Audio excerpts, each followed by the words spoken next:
Kamar da aka sani dai, mai girma gwamna Dr. Abdullahi Umar Ganduje ya yi jawabi yayin ƙaddamar da wani littafi da aka wallafa a kan tsohon shugaban ƙasa Goodluck Ebele Azikwe Jonathan. A jawabin nasa ma, mai girma gwamna ya yi tilawar dalilan da suka sanya shi ya cire mai martaba Sarki Muhammadu Sunusi daga sarautar Kano. Yana mai cewar dama can Muhammadu Sunusin bai cancanta ba, amma an naɗa shi ne kawai domin a bakantawa Goodluck Jonathan rai. To amma karatun baya da filin inda ranka yayi ya bankaɗo wani jawabin gwamna Ganduje wanda ke lissafa karamomin Sarki Muhammadu Sunusi na biyu, tare da bayyana irin yadda shi Gandujen ke yin kwalliya da shi domin jawo hankalin masu zuba jari daga ƙasashen waje zuwa Kano. Yayin wancan taro na Jonathan dai, mai girma gwamna Dr. Abdullahi Umar Ganduje ya bayyana cewar hatta tonan silili da Sarki Muhammadu Sunusi ya yi na ɓatan daban wasu kuɗi sama da dala biliyan 49 daga asusun gwamnatin tarayya a zamanin baya ai bai ma dace ba, domin ai kyautuwa ya yi a ce Muhammadu Sunusin ya yi abin a sirri, ya je sun rufe kofa da Jonathan ɗin ya gaya masa maimakon yadda ya fallasa a gari. Sunusi was later appointed Turban at the Emir of Kano, not because he was the best man, because by appointing him... Ya ce, tun da ji wannan jawabi na san babu daraja a cikinsa. Daga bisani an naɗa Sunusi sarkin Kano ba don shi ne ya fi cancanta ba, sai dai kawai ramuwar gayya kan abin da Jonathan ya masa, domin mutanen Kano suna ƙaunar ɗansu, don haka aka naɗa shi sarki. Because of government backing, he sustained.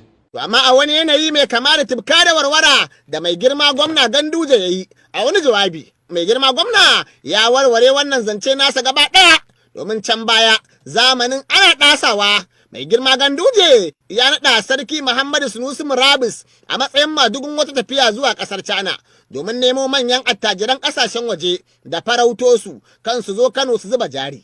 Yayin wani zama na gani bukui da suka yi da gwamna Ganduje da mai martaba Sarki Muhammadu Sunusi na biyu, ya bayyana musu manyan karamominsa da yake cewa su ne suke sawa duk sanda aka tashi neman wani abu na fita kunya ake yin kwalliya da shi, baki dai shi ke yanka wuya.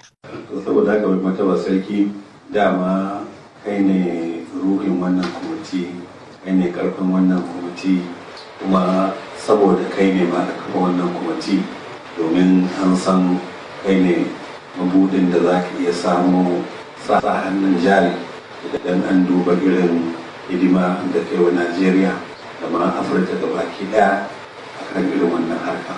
Saboda haka ba mu shakka, ba mu yi mamaki ba idan da ba mu yi wannan kwamiti ba, kuma ba mu baka kai jagorancin wannan kwamiti ba, to da kusan in ce mun yi babbar asara a wannan hanya ta neman bunƙasa tattalin arzikin kan.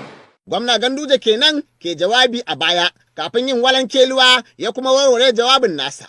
Yanzu dai mutanen duniya da suka saurari waɗannan kalamai guda biyu daga bakin mutum ɗaya mai girma kuma mabambanta, wanne za su ɗauka kenan? Masana da dama dai sun bayyana mamaki kan gabar kalaman mai girma Ganduje da yake yin tawassali da cewar lokacin da aka naɗa Muhammadu Sunusi a matsayin sarki har tarzoma aka yi a Kano. Amma masanan suka ce ai mai girma Ganduje bai duba tarihi sosai ba, domin aitin asali ba kasafai ake naɗa sarki a Kano salin alin ba tare da an samu masu tawaye ba. Masu wannan ra'ayi suka ce tun daga kan Sarki Ibrahim Dabo wannan abu ya ɗauko asali, domin lokacin da aka naɗa shi ya ɗauki lokaci yana yaƙi da masu adawa da naɗa shi sarki da aka yi. Haka kuma da yawan mutane na cewar tun da aka cire Sarki Muhammadu Sunusi na biyu daga sarauta bai taɓa yin magana kan Ganduje ba ko kuma gwamnatinsa.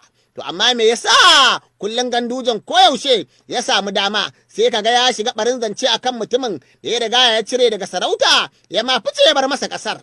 Masauraro ku biyo mu a shirye-shiryenmu na gaba don jin wasu muhimman gaɓoɓi na ta'ajibi akan wannan batu.